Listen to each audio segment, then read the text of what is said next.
नमस्कार, प्रणाम, अभिनंदन, स्वागत। दोस्तों, मैं आपकी अपनी सखी हाजिर हूँ लेकर आप ही का पसंदीदा कार्यक्रम दस्तक दिल की बात कलम से। आप सभी जानते हैं कि दस्तक में हर बार आपकी मुलाकात होती है हमारे ख़ास मेहमान से, और मेहमान भी वो होते हैं जो साहित्य में दखल रखते हैं, साहित्य में अपनी ख़ास पहचान बनाए हुए हैं। और जब एक स्त्री कहते हैं कि स्त्री तो वैसे भी सृजनहार होती है, और साथ ही जब सृजनहार सृजन कलम से भी करे तो फिर सोने पे सुहागा हो जाता है। और दोस्तों, आज हमारे प्रांगण में जिन्होंने दस्तक दी है मेहमान ने, वो बहुत ही जानी मानी लेखिका हैं। और व्यक्तित्व की बात करें, कृतित्व की बात करें तो अपने आप में एक मिसाल है। और उनके व्यक्तित्व को देखकर मुझे तो बार बार ये आभास होता है कि कहते हैं कि दुनिया के एक फ़कीर ने कुछ यूँ मिसाल दी, मुट्ठी में लेके खाक हवा में उछाल दी। जी हाँ, ऐसी ही हस्ती है जो देना जानती है, जो संभालना जानती है, जो लुटाना जानती है। समर्पित है नारियों को, समर्पित है बेटियों को, क्योंकि खुद भी वो एक बेटी है, बेटी रही है, और खुद की भी बेटी हैं, अनेकों बेटियां बना रखी हैं, संभालती हैं सबको। स्त्री शक्ति है और पूरी शिद्दत से उन्होंने जो है ज़िंदगी को भी संभाला है और महिलाओं के लिए भी खूब योगदान दिया है। सामाजिक सेविका भी हैं। और बात करें उनके साहित्य की कि अपना कार्यक्रम साहित्य से संबंधित है, तो दोस्तों मैं बताना चाहूँगी कि आपकी 7 पुस्तकें प्रकाशित हैं। और विधाओं की बात करूँ तो आप जो है कविता कहती हैं, कहानी कहती हैं, लघु कथा, लेख, आलेख, संस्मरण आपके साहित्य की विधाएँ हैं। मान सम्मानों से आपकी झोली भरी है, बल्कि आप तो दूसरों की खुशियों से झोली भरते हैं। और साथ ही मैं ये भी कहना चाहूँगी कि नालागढ़ हिमाचल से हैं, और हिमाचल की प्रकृति ने जो उनको दिया है वो प्रकृति इतनी समृद्ध है कि उनकी रचनाओं में भी वो पूरे रंग देखने को मिलते हैं। वो खुशबू, वो मौसम, वो नदियाँ, सब उनकी रचनाओं का हिस्सा है। और अनेकों संस्थाओं के आप मेंबर्स हैं, और कुछ 2-3 संस्थाओं की जो है आप प्रधान भी हैं। ज़िंदगी ने भी आपको प्रधान बनाया है, तभी तो पूरी प्रधानता से संभाल रही हैं जीवन की डोर और अपनों की डोर। तो दोस्तों, जब इतना कुछ बता दिया है तो अब देर कैसी, आइए आपकी मुलाकात कराते हैं हमारी आज की जो ख़ास मेहमान हैं कृष्णा बंसल जी से। कृष्णा जी, आपका जस्ट टीवी के प्रांगण में हम दिल से स्वागत करते हैं। शुक्रिया जी, थैंक यू जी। और आपका जो नाम है कृष्णा, जब हम कृष्णा कहते हैं तो हमारी तो जीवा पवित्र हो जाती है। भगवान श्री कृष्ण का नाम भी इस बहाने से लिया जाता है। तो जो भी आपको पुकारता होगा उसके पास भक्ति करने का भी वक्त नहीं है, लेकिन वो आपके नाम को भी दिन में 10 बार पुकारे तो कहीं न कहीं उसने भगवान को भी याद कर लिया, है ना। तो बड़ा खूबसूरत नाम है आपका। ये नाम किसने रखा आपका? रामम, ये मेरा नाम दरअसल पेरेंट्स ने तो कमलेश रखा था। कमलेश रखा था। हाँ। अच्छा जी।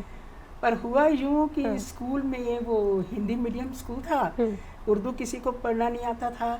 फादर ने फॉर्म उर्दू में भरा था। अच्छा। तो किसी एक टीचर को क्याफ की पहचान होगी। अच्छा। तो उसने कहा कि ये कृष्णा है। उन दिनों कृष्णा नाम बड़ा पॉपुलर था। अच्छा। तो उन्होंने मेरा नाम कृष्णा ही डाल दिया। अच्छा। इस किस्से में एक बहुत ही इंटरेस्टिंग सी बात हुई। वो मुझे नहीं पता, वो याद नहीं है, स्कूल में रोल नंबर से हाजिरी ली जाती होगी जी। तो मुझे पता ही नहीं चला कि मेरा नाम कमलेश से कृष्णा हो गया है। अच्छा। पहली दूसरी क्लास की बात है। तो एक दिन मैं अपना टिफिन घर में भूल गई। तो मेरी मदर हाफ टाइम के समय वो मेरे को टिफिन देने के लिए स्कूल आई। अच्छा। तो क्लास में जाके टीचर को कहा कि मैंने ये कमलेश को टिफिन देना है। वो कहते इस क्लास में तो कोई कमलेश ही नहीं पढ़ती। अच्छा, माँ को भी नहीं पता? किसी को भी नहीं कि पता उनकी बेटी कमलेश से कृष्णा हो चुकी। कब कृष्णा हो चुकी है मुझे नहीं पता। अच्छा। ना माँ को पता, ना घर में पता। हाँ। तो अब वो कहा जी वो मेरी बेटी तो सामने बैठी है। हाँ। तो टीचर ने कहा इसका नाम तो कृष्णा है। हाँ। बात उठी कि ये कमलेश से कृष्णा कैसे हो गया। तो घर जा करके जब पिताजी को बताया गया कि इसका नाम तो स्कूल में कृष्णा हो गया है, तो फादर ने कहा क्या फर्क पड़ता है, नाम ही तो है, कमलेश हुआ कि कृष्णा हुआ। अब घर में मैं हमेशा के लिए कमलेश रही, रिश्तेदारों के लिए कमलेश रही, और स्कूल में, ऑफिस में, जॉब में, सब जगह ऑफिशियल नाम मेरा कृष्णा है। इस तरह मैं कमलेश से कृष्णा। क्या बात है, नाम के पीछे भी एक खूबसूरत कहानी छिपी है। तो अब और इसके आगे किस्से बहुत इंटरेस्टिंग है। हाँ। जब शादी के बाद मेरा पहला करवा चौथ आया, अच्छा जी, तो दोनों तरफ से, ससुराल से भी मायके से भी मनी ऑर्डर आए। मनी ऑर्डर आए तो डाकिया एक ही दिन दोनों मनी ऑर्डर लेके मेरी एड्रेस पे पहुंच गया। अच्छा। और कहता जी ये ऐसे ऐसे मनी ऑर्डर हैं। मैंने कहा जी ये दोनों मनी ऑर्डर मेरे हैं। अब पोस्टमैन को नहीं पता था कि जो मेरा नाम कैसे चेंज हुआ, तो वो कहता जी मैं तो दे नहीं सकता ऐसे। मैंने कहा फिर मैं ही हूँ। फिर उसको समझाया मैंने, एक बहाना सा लगाया कि शादी के बाद हमारे घरों में लड़की का नाम चेंज कर देते हैं, तो मेरा कमलेश से कृष्णा हो गया। इस तरह मेरे दोनों तरफ से जो आए हैं मनी ऑर्डर वो मुझे ही दे दो। उसने एक शर्त पर देना मंजूर किया कि यहाँ कमलेश वाले मनी ऑर्डर पे आप कमलेश लिखेंगे और कृष्णा वाले मनी ऑर्डर पर आप कृष्णा। सही बात है, उनकी अपनी नेचुरली। तो उसने मेरे को इस तरह पैसे दे। जी जी, बहुत खूबसूरत।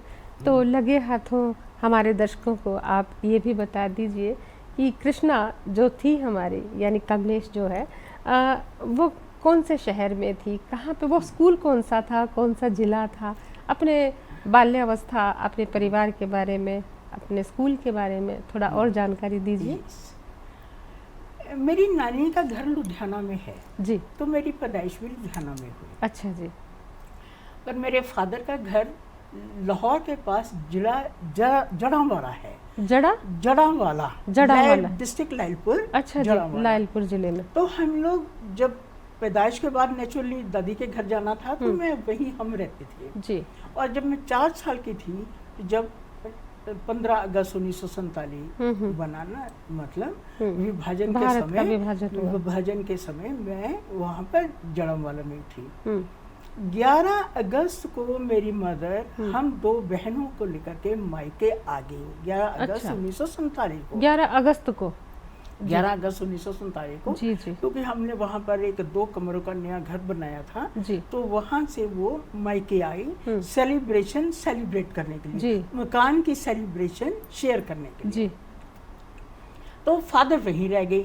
ये तो आभास था उन दिनों कि वहाँ पर दंगे होने वाले हैं, कुछ सोचा जा रहा है, देश का बंटवारा होने वाला है, पर ऐसा नहीं था कि इतनी जल्दी हो जाएगा।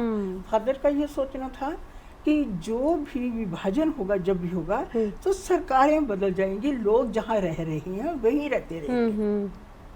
पर ऐसा हुआ नहीं। 11 अगस्त के बाद 3-4 दिन और उसके बाद भी जो भी ट्रेन लाहौर साइड से आ रही थी वो सब कटी हुई लाशों की आ रही थी। वो दिनों को वर्णन करने से तो रोंगटे मेरे तो खुद अभी रोंगटे खड़े हो गए हैं, भावुक क्षण है। और फादर उधर रह गए, मदर इधर लुधियाना में थी नानी के घर। तो हमें ये भी नहीं पता था कि फादर जिंदा भी हैं या नहीं। फादर एक कहानी सुनाते हैं कि वहाँ पर उनके पास खाने पीने को घर में तो कुछ कितने दिन का था। जब दंगे शुरू हो गए तो जो घर में था तो उन्होंने कुछ दिन खा पी के गुजारा किया। पर उसके बाद एक पड़ोसी का पता लग गया कि बाबूराम मेरे पिता का नाम है, वो उस घर में विद्यमान है, वहाँ है। तो उन्होंने एक भुने हुए चने की बोरी आंगन में गिरा दी पड़ोसी ने।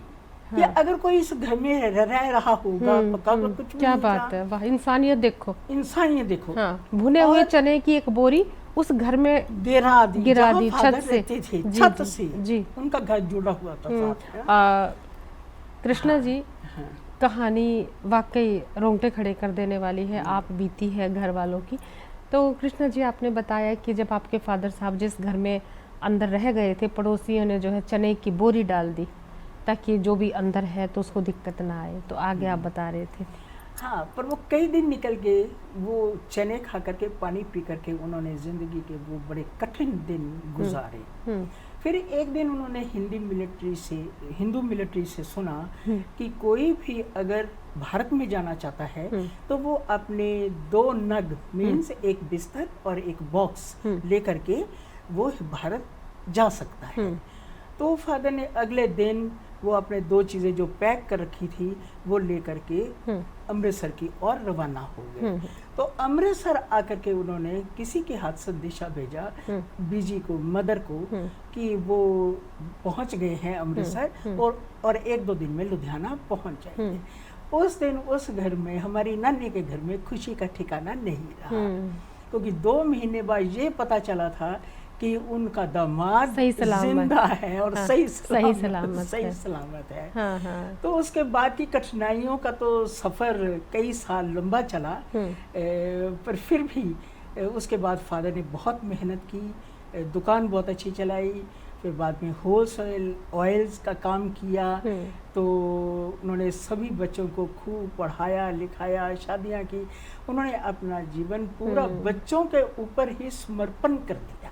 तो ऐसे फादर के लिए, ऐसे पिता के लिए मैं नमन करती हूँ। और मैं ये सोच रही हूँ कि जो दौर था आपकी माता जी ने गुजारा, वो इधर थे, लुधियाना थे, और पिताजी वहाँ थे, और कोई खबर नहीं थी है कि नहीं है ना। उस डर में जिया है उन्होंने जीवन को, और उनकी उम्र मेरे ख्याल 24-25 साल की रही होगी। जी हाँ, है ना। जी हाँ, तो आजकल तो बच्चे कॉलेज में होते हैं इस टाइम।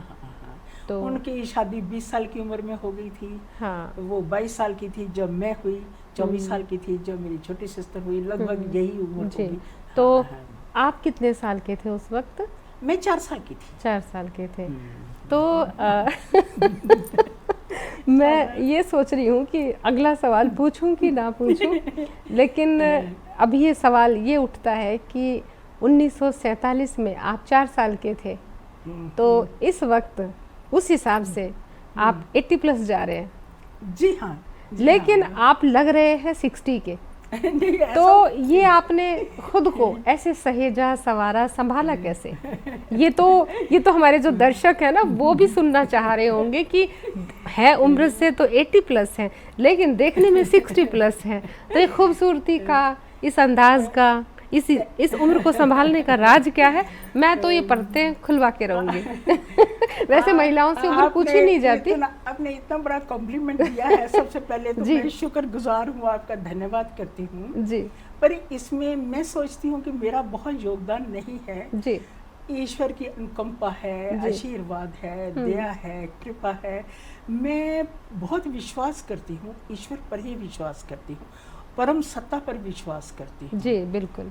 मेरा योगदान सिर्फ इतना है कि मैं कुछ भी जिंदगी में हो जाए, मैं एक जिंदगी को बहुत गंभीरता से नहीं लेती, क्योंकि जिंदगी खुद में ही गंभीर है। हाँ, बहुत सुगमता से, सहजता से लेती हूँ और हर घटना को साक्षी भाव से देखती हूँ। इसलिए मेरे ऊपर कुछ भी घटित हो जाए जीवन में, तो मेरे ऊपर कोई बहुत असर नहीं होता। तो एक मैं एक्सरसाइज डेली करती हूँ, ये मेरी रूटीन में है, और थोड़ा सा खाने पीने पे कंट्रोल रखती हूँ। आप एक्सरसाइज कौन सी करती है ये भी बता दीजिए। क्या पता हम 80 से 70, 70 से 60 हम फिर से जो है अपने युवा अवस्था की ओर लौट आए। कोई ऐसी मैं योगिक एक्सरसाइजेस करती हूँ जी जी। डेली में 1 घंटा प्राणायाम और योगासन करती हूँ जी। बहुत खूब, बहुत खूब। और मेरे को तो डाउट लग रहा था कि कुछ तो राज है, और आपने पूरे राज खोले हैं। और महिलाएं अपनी उम्र कहाँ बताती हैं, लेकिन आपने बड़े दिल खोल कर, बड़ी फ्राख दिली से आपने जो है हमें साझा किया है अपना अनुभव भी और अपना व्यक्तित्व भी। और अब आते हैं आपके साहित्य पे। तो आप कविताएं, कहानी, लघु कथा, संस्मरण, लेख, आलेख, कहानी सब कहते हैं। तो शुरुआत तो मेरे ख्याल से कविताओं से हुई होगी। जी नहीं, हाँ। कविताओं से नहीं हुई। मैं आपको थोड़ी सी लंबी स्टोरी है सुना दूं। शॉर्ट करके सुना दीजिए। जी। दरअसल साहित्य में रुचि मेरी बचपन से रही। अच्छा। 8th 9th क्लास में हमारी एक हिंदी टीचर थी, वो कविता पाठ बहुत अच्छा करती थी। अच्छा। सिलेबस की कविता को जब उन्होंने क्लास में सुनाना, मैं मंत्रमुग्ध सा होकर उनको देखती रहती थी।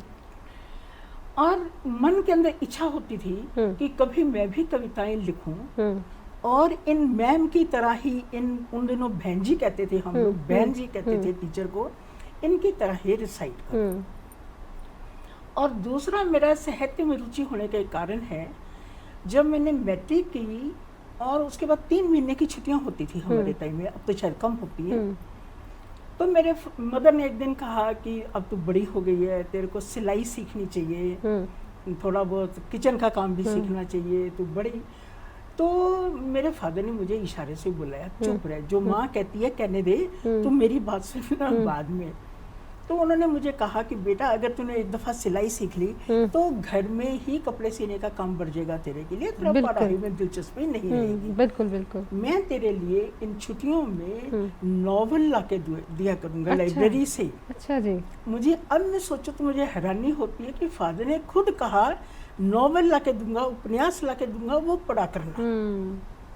हालांकि उन दिनों फादर्स या ब्रदर्स ऐसी चीज़ें नहीं ला के देते थे लड़कियों को।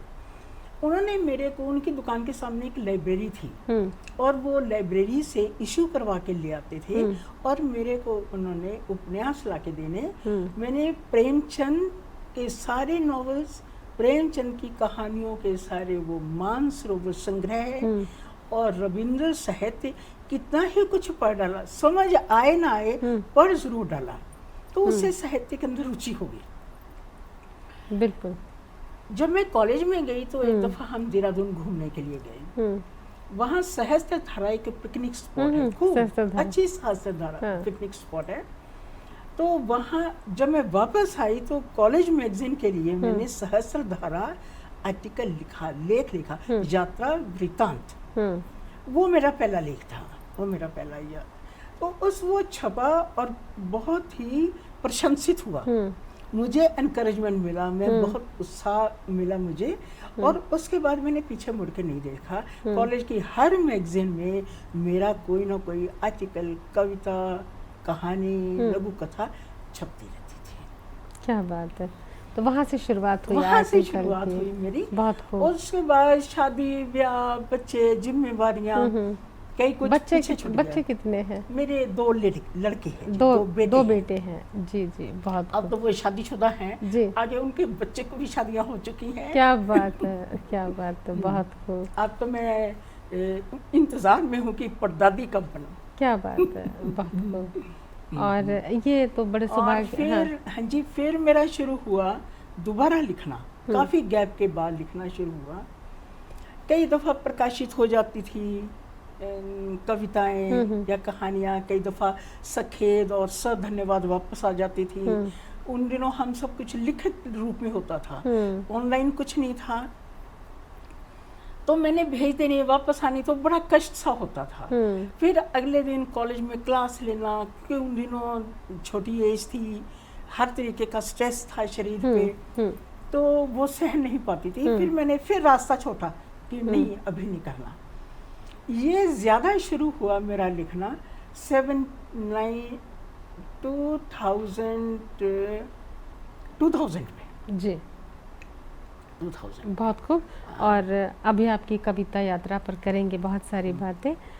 तो कृष्णा जी, आप कवित्री बहुत अच्छी हैं, आपके 7 पुस्तकें हैं, तो कविताओं पे बात करते हैं। और तो आप शुरुआत कर दीजिए अपनी ही पसंद की किसी कविता से। ज़रूर जी, ज़रूर। मेरी कविता का शीर्षक है प्यार एक अनुभूति। जी। कहा जाता है प्यार किया नहीं जाता, हो जाता है। कहा जाता है प्यार किया नहीं जाता, हो जाता है। मुझे भी प्यार हो गया है, किससे ये मैं नहीं जानती। क्या बात है, वाह। आप कहते हैं प्यार करने के लिए दूसरा चाहिए, चलो मान लिया आपकी बात, चलो मान लिया आपकी बात। ये दूसरा भी मैं ही हूँ। क्या बात है मैम। प्रथम धर्म तो व्यक्ति का अपने प्रति ही है, सच्चाई ये है मैं प्यार में सराबोर हूँ। क्या बात है, वाह। सच्चाई ये है मैं प्यार में सराबोर। बहुत खूब। जैसे चश्मे से जल निकलता है, आजकल मेरे अंतर्मन से प्यार बहता है। मैं जैसे तरल पदार्थ बन नदी का बहाव बन गई हूँ, झरने की झरझर बहता पानी बन गई हूँ। मैं भारहीन हो गई हूँ, हवा का हल्का सा झोंका मुझे झकझोर जाता है। क्या बात। अब मैं हवा के साथ उड़ती हूँ, लोग कहते हैं मेरे चेहरे पर एक आभा आ गई है, लोग कहते हैं मेरे चेहरे पर एक आभा आ गई है। मैं शहद की मिठास, गुलाब की सुगंध, ओस की छुअन, मधुर संगीत की धुन, धरती की गरिमा, जल की तरलता, सूरज की पहली किरण, चांद की धीमी नीली रोशनी, सब मुझसे प्रस्फुटित हो रहे हैं। क्या बात है, वाह वाह वाह। क्योंकि मैं प्यार में सराबोर। क्या बात है, वाह। Self love. ऐसा लगता है मानो घृणा, क्रोध, मोह, लोभ, अहंकार, सब नकारात्मक भावनाएं शून्य हो गई। संघर्ष, तनाव, दबाव सब स्वाहा हो गए हैं, क्योंकि मैं प्यार में सराबोर। क्या बात। मेरे लिए अब सब बराबर हैं, मेरे लिए अब सब बराबर हैं। पशु, पक्षी, कीट, पतंगे, आदमी, औरत, बच्चे, क्योंकि मैं प्यार में सराबोर। क्या बात है, वाह। सीमित से असीमित की ओर अग्रसर हूँ, सीमित से असीमित की ओर अग्रसर हूँ, क्योंकि मैं प्यार में सराबोर। क्या बात है, क्योंकि मैं प्यार में सराबोर हूँ। बहुत ही खूबसूरत है। और सेल्फ लव, आप सेल्फ लवर हैं और खुद से जो प्यार नहीं कर सकता तो मुझे लगता है वो दूसरे से भी क्या ही करेगा, क्योंकि दूसरे को भी प्यार करना है तो पहले खुद को संभालना है, तभी तो हम दूसरे को संभालेंगे। बहुत ही सकारात्मक संदेश है। जब प्यार की आभा आपके ऊपर चमक और वो प्यार का झरना प्रस्फुटित हो रहा है आपके भीतर, तभी तो बाहर गिरेगा। अगर अंदर आपकी अग्नि प्रस्फुटित हो रही होगी तो आप बाहर भी अग्नि बरसाएंगे। तो बहुत ही खूबसूरत भाव से जो है ओतप्रोत कविता, बहुत खूबसूरत। और मैं जब देख रही थी आपकी किताब, इतनी सारी किताबें हैं आपकी, और उस पर मैं देख रही थी कि आपका था कि वसुधैव कुटुंबकम आपका नारा है, तो इससे क्या अभिप्राय है हमारे दर्शकों को ज़रूर बताएं। कोई रचना है आपके पास इसी विषय पे? इसी विषय मैं वैसे थोड़ा सा बोलना चाहूँगी। हाँ बताइए। हाँ। थोड़ा क्यों, आप पूरा बोलिए। आपको पूरी तरह से बोलने के लिए तो बुलाया है जी। नहीं, वो तो सही है। ऐसी स्थिति आ जाती है, शुरू में शायद ना भी होती हो, क्योंकि तब तक कभी मेच्योरिटी नहीं आई होती जिंदगी में। अब जिंदगी के उतार चढ़ाव, इतनी लंबी उम्र काटने के बाद अब तो एहसास ही ये होता है। ये जो अभी मैंने कविता पढ़ी, प्यार एक अनुभूति, ये सबके लिए ही तो है। वसुधैव कुटुंबकम, बिल्कुल बिल्कुल। ये इसी पशु, पक्षी, नदी, प्रकृति, सब कुछ इसमें समाहित हो गया। सब समाहित हो गया। तो ये असली यही है, यही है। जी जी जी, बहुत खूब। तो अंदर से जब भी आवाज उठती है, अब मुझे सिर्फ अपने बच्चे नहीं नजर आते, सारी दुनिया के बच्चे अपने ही बच्चे नजर आते हैं। बहुत। और मैं कोशिश करती हूँ उन बच्चों के लिए कुछ कर सकूं, फिजिकली भी, तन मन। नहीं, आप कर भी रहे हैं, आप कर भी रहे हैं। महिलाओं के जो महिला नालागढ़ की जो महिला संस्थाएं, स्त्री शक्ति है, तो उसकी प्रधान है आप संस्थाओं में, तो उसमें क्या रहता है? आप समाज सेविका भी हैं, तो किस तरह से अपनी भूमिका निभाते हैं सेवा करने में? नालागढ़ स्त्री सभा का हमने गठन किया था जी 2014 से। जी, रजिस्टर्ड बॉडी है जी। और हमारा मेन काम ये रहता है कि हम नारियों के उत्थान के लिए बहुत करते हैं, बहुत कुछ कर भी रहे हैं और करने का इरादा है, और प्लस बच्चों के लिए और बूढ़ों के लिए यह हमारा है मेन। मतलब ये है कि नारियों का उत्थान। और जैसे स्कूली बच्चे, हम सर्दियों में जब स्कूलों में जाते हैं तो उनके स्वेटर नहीं पहने हुए होते हैं। गवर्नमेंट बहुत कुछ करती है, फिर भी उनको गर्म वस्त्र नहीं मिलते तो बड़े ठुर करते हैं। कई दफ़ा मैं स्कूलों में जाती हूँ तो बच्चे नंगे पाँव भी चल रहे होते हैं, तो बड़ा तरस भी आता है। तो हमारी संस्था हिमाचल के सरकारी स्कूलों में, बहुत से स्कूलों में बच्चों को स्वेटर और जूते, मोजे सब प्रदान करते हैं। बहुत खूब, बहुत बढ़िया। और आप नारी उत्पीड़न, हाँ, इससे भी आप संस्था से जुड़ी हैं, उनको संभालती हैं, तो ये नारी उत्पीड़न से क्या अभिप्राय है? हाँ जी, ऐसा है कि घरेलू हिंसा से लड़ने के लिए हम बच्चों, लेडीज़ को मतलब आत्मनिर्भर बनाने का कोशिश करते हैं। जब लेडी कमाने लगती है, घर में 4 पैसे उसकी तरफ से भी आते हैं, तो घर की व्यवस्था भी ठीक हो जाती है, आर्थिक स्थिति भी सुधरती है। बिल्कुल सही बात है। तो हम लोग 2 सिलाई सेंटर चलाते हैं जी, ताकि लड़कियों को समझाते भी रहते हैं कि और सिलाई जो सीखने के लिए लेडीज आती हैं, गर्ल्स आती हैं, ज़्यादा एजुकेटेड ना भी हो तो वो सिलाई सीख लेती हैं। लोगों के तो कपड़े सी के आमदनी कर ही सकती हैं, अपने भी घर के ही सी लें तो भी मतलब कि बच जाती है। और उस उत्पीड़न से मुक्ति मिलती है जब वो स्वाभिमानी बनती हैं। हाँ। और खुद को रोजगार से जोड़ लेती हैं और किसी तरह की उनको आर्थिक उसमें किसी के आगे हाथ नहीं फैलाना पड़ता, तो उनके हाथ में, उनकी मुट्ठी में खुद का पैसा होता है, खुद की मेहनत का। और कहते हैं कि जब स्त्री की मुट्ठी में पैसा होता है तो उसमें स्वभाव में उसके तब्दीलियां आती, उसमें स्वाभिमान भी जागृत होता है और उसकी मेहनत और रंग लेकर आती है, वो और मेहनती हो जाती है ना। बहुत खूब। और तो आपके तो कभी भी हॉस्पिटल से भी कभी कोई इशारा आता है, जैसे कोरोना पीरियड के दौरान हमें जब भी कभी फोन आता था कि ये चीज़ चाहिए, मास्क चाहिए, पानी बोतल चाहिए, वाटर बोतल चाहिए या खाने पीने की सामग्री चाहिए, तो हम अपनी संस्था की ओर से कई कुछ करते हैं। जी। और कविताएं जो है, बेटी से संबंधित भी आपके पास कविताएं हैं, महिलाओं से संबंधित भी, हर विषय पे आपने कविता लिखी हुई है। विषय चाहे मोस्टली, मतलब मैंने जो आपका साहित्य पढ़ा है, देखा है, तो मैंने देखा है कि एक तो आप हिमाचल से हैं और हिमाचल तो प्रकृति प्रधान है, नदी नाले पहाड़ झरने हरियाली हर चीज़ है, प्रकृति की गोद में आप पले बढ़े हैं, रहे हैं। मेरी किताब का नाम ही प्रकृति की ओर है। अच्छा। वहाँ पर जितनी कविताएं हैं वो प्रकृति से ही जुड़ी हुई हैं। जी। फिर मैंने लड़कियों पे कई कविताएं लिखी हैं, मैं सुनाना चाहूँगी ये। जी, हम आपको ज़रूर सुनना चाहेंगे, लेकिन मैं ये सुनना चाहती हूँ कि मन तो वैसे ही शांत रहता होगा हिमालय की गोद में। हिमाचल कहते हैं देवभूमि है, वैसे हिमाचल को देवभूमि कहते हैं, है तो देवभूमि हिमाचल में आपका स्वागत है लिखा होता है। जब हम वेलकम करते हैं, वो हम हिमाचल में एंटर करते हैं, बोर्ड पे लिखा होता है।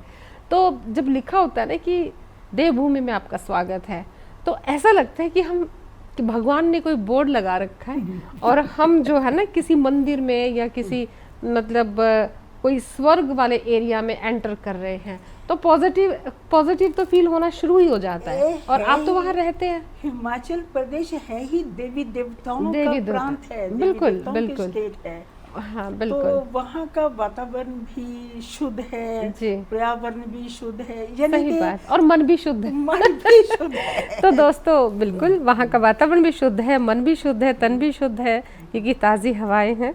तो कृष्णा जी हंसी के ठहाकों के साथ ज़िंदगी को समझा है, और ज़िंदगी को आपने इतना गंभीरता से नहीं लिया, क्योंकि आप जानते थे कि ज़िंदगी तो पहले ही गंभीर मिजाज की है, उसको तो गंभीरता से लेंगे तो कैसे चलेगा।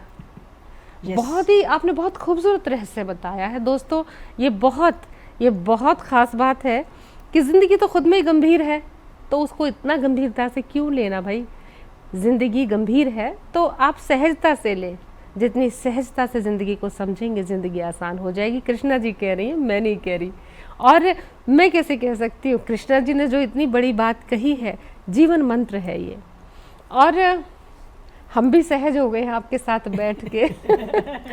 और मैं देख रही हूँ कि आपकी इतनी सारी पुस्तकें हमारे समक्ष रखी हैं, और कविताएं, कहानी और संस्मरण भी हैं, बहुत सारी विधाएं रखी हुई हैं। लेकिन एक किताब कुछ ख़ास है, जैसे कि आप बंसल खानदान से हैं, बनिए हैं।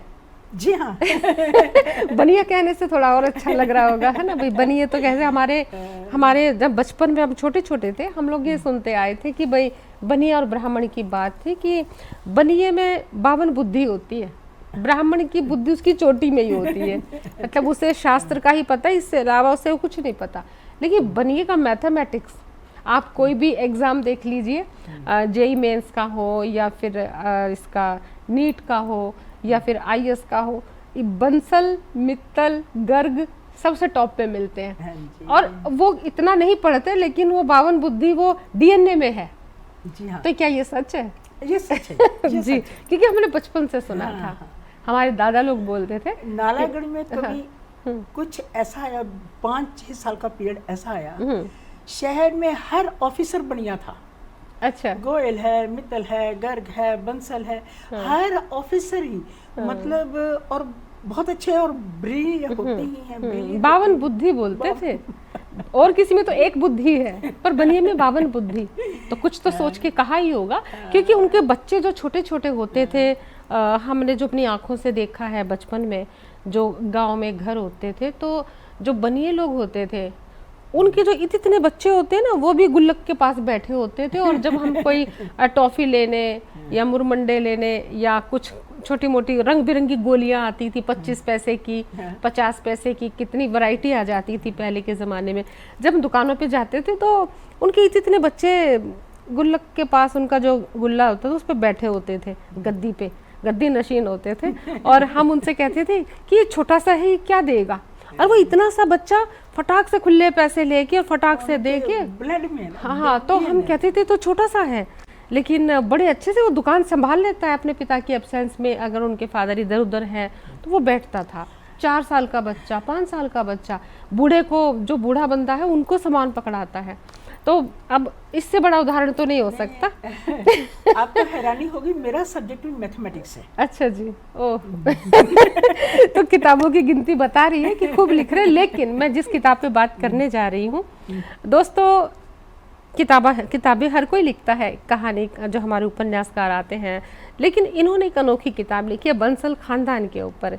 आपके जो दादा ससुर, यानी आपके जो पति के दादा, जी हाँ, है ना, पति के दादा, आपके ससुर के पिताजी, जी हाँ, वही आपके दादा ससुर हुए। बिल्कुल सही। तो उनके ऊपर आपने पूरी की पूरी किताब लिखी है, उनके व्यक्तित्व के ऊपर। तो चलो इसी पर बात कर लेते हैं। और ये दादा केवल राम, उनके ऊपर जीवनी लिखी है मैडम ने, और ये बहुत बड़ी बात है कि अपने दादा ससुर पे किताब लिखना। आजकल तो कोई अपने ही परिवार पे, अपने खुद के ऊपर भी ठीक से किताब नहीं लिख पाता, लेकिन आपने अपनी पीढ़ी को भी जिंदा रखा है ना। तो इसके ऊपर बात करना चाहेंगे कि ये जो किताब है लाला केवल राम, तो इनके बारे में कुछ बताएंगे कि इनका व्यक्तित्व ऐसा क्या था कि आपको किताब लिखनी पड़ गई? हाँ जी, ये कसौली के जाने माने व्यक्तित्व के मालिक थे। ये बहुत ही, और बहुत बड़े बिजनेसमैन थे। इन्होंने बहुत, मतलब कई साल शुरुआत तो ऐसे ही की, बड़ी स्मॉल हम्बल बिगनिंग, पर उसके बाद ये सारी कसौली पे इनका बिजनेस छाया रहा। इनकी हार्डवेयर की दुकान थी जी, और सिर्फ हार्डवेयर की दुकान ही नहीं चलाते थे, इनमें इतने गुण थे कि अपने चारों तरफ के गांव के लोगों की भी पूरी मदद करते थे। कोई भी गरीब इनके पास आता था तो वो हमेशा एक अच्छे व्यक्ति की तरह और बड़े खुले दिल से उसकी मदद करते थे। क्या बात है। तो हुआ यूं कि इनकी 50वीं पुण्यतिथि थी। मुझे मेरे एक देवर ने फोन किया कि भाभी, हम इनके ऊपर एक किताब लिखना चाहते हैं, आप लिखना चाहोगी? मैंने बिना सोचे समझे हाँ कर दी कि हाँ, मैं किताब लिखने को तैयार हूँ, क्योंकि उससे पहले मैं 2-3 किताबें लिख चुकी थी, मुझे एक्सपीरियंस हो चुका था। तो पर जब मैंने हाँ करने के बाद सोचा कि इनके बारे में तो मुझे कुछ ज़्यादा पता ही नहीं है। मेरी शादी के 5 साल बाद इनकी डेथ हो गई थी, और मेरा ख्याल है उस टाइम ये 95 साल के थे, 95 ईयर। अच्छा जी। तो मेरे देवर ने मुझे एश्योरेंस दी कि थोड़ा मटेरियल हम बताएंगे आपको, सब जितने चचेरे भाई, तसेरे भाई, सब से इकट्ठा करके मटेरियल देंगे और लिखेंगे आप। तो मैंने उनकी 50वीं पुण्यतिथि पर परिवार की ओर से उनको ये श्रद्धांजलि के रूप में किताब। क्या बात है, क्या बात है। और व्यक्तित्व की बात है कि जब आसपास के गांवों के लोगों की तत्काल सेवा में हाजिर होगी जो हस्ती, जो शख्सियत, उनके ऊपर तो उनका तो नाम, उनके पूरे कहते हैं ना कि सल्तनत, सबके दिलों पे सल्तनत करी है। इसीलिए जो है आपके द्वारा इस तरह से किताब लिखी गई है, ये बहुत बड़ी बात है और बहुत सम्मान की बात है। और आते हैं इस किताब के ऊपर, ये ज़िंदगी के पन्नों से। दोस्तों, किताब का नाम है ज़िंदगी के पन्नों से। अब देखने वाली बात ये है कि इन पन्नों में ज़िंदगी से क्या लिया गया है, ये तो अब कृष्णा जी ही बताएंगी। जी, इस किताब के बारे में बताइए। ये मेरी लेटेस्ट बुक है, अभी 2 महीने पहले ही प्रिंट होके आई है। जी जी। जिंदगी के पन्नों से। जी, ये काव्य संग्रह है कि संस्मरण है? नहीं, ये संस्मरण है। अच्छा, ये संस्मरण है। सबने जब मेरी 6 किताबें 5-6 साल में 6 किताबें छपी, तो मेरे हितैषियों ने, मित्रों ने, दोस्तों ने कहा मैम कि अब आप अपनी जिंदगी के बारे में भी कुछ हमें बताओ। तो मैंने सोचा कि ये मुश्किल काम है, आत्मकथा लिखना आसान नहीं होता, किसी की जीवनी लिखना भी आसान नहीं होता। किसी की जीवनी लिखने के लिए तो हरदम उसके साथ आपको टाइम गुजारना पड़ता है, खाना पीना, उठना बैठना, सोना जागना, बोलना बतियाना होता है, ताकि अंदरूनी सूक्ष्म से सूक्ष्म चीजें उसके बारे में जाने। बिल्कुल। इसी प्रकार जब आप आत्मकथा लिखते हैं तो हर पल आपको सत्य का सामना करना पड़ता है। सही बात है। और ये जो जिंदगी के पन्ने हैं, इसमें जो आपके संस्मरण है वो यात्राओं के संस्मरण है कि जीवन के संस्मरण? नहीं, मेरे अपने जीवन के संस्मरण है। तो इसमें सारे खट्टे मीठे अनुभव, उतार चढ़ाव। और शुरुआत मैंने वही भारत पाक विभाजन से किया है। जी जी। फिर मैंने अपने बचपन की कई डिस्क्रिप्शंस दी हैं, फिर अपने भाई बहनों के बारे में है, सब कुछ है। फिर कैसे हमारी मैरिज हुई, वो भी मतलब अपने आप में एक स्टोरी है। अच्छा जी, तो थोड़ी सी स्टोरी संक्षिप्त में बता दीजिए। हम पन्नों में से उसी स्टोरी को निकाल लेते हैं, बाकी पन्ने रख दीजिए और बताइए जरा स्टोरी वो छोटी सी। और ऐसे था कि अब चेहरा खिलने लग गया आपका। लगता है वो दौर याद आ गया।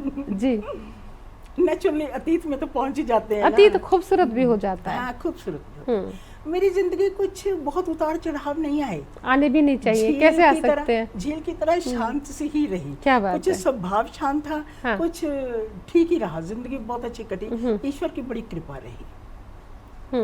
मैं एमए करने के बाद जॉब की तलाश में थी, तो डीएवी कॉलेज करनाल में वैकेंसी निकली, ट्रिब्यून में पढ़ा और मैंने वहाँ पर अप्लाई कर दिया।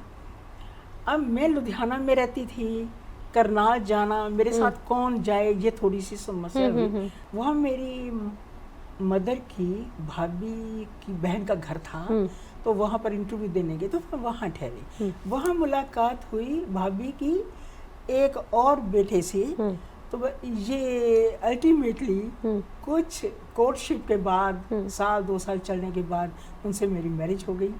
तो स्टोरी तो बहुत लंबी है, पर क्योंकि समय का अभाव है, इधर से भी इशारा हो चुका है कि अब वाइंड अप करना है। तो कहानियां कुछ आधी अधूरी, तो नेक्स्ट फिर मौका मिला तो हो सकता है इस स्टोरी पे ही पूरा एपिसोड क्या बन जाए। बात है, वाह।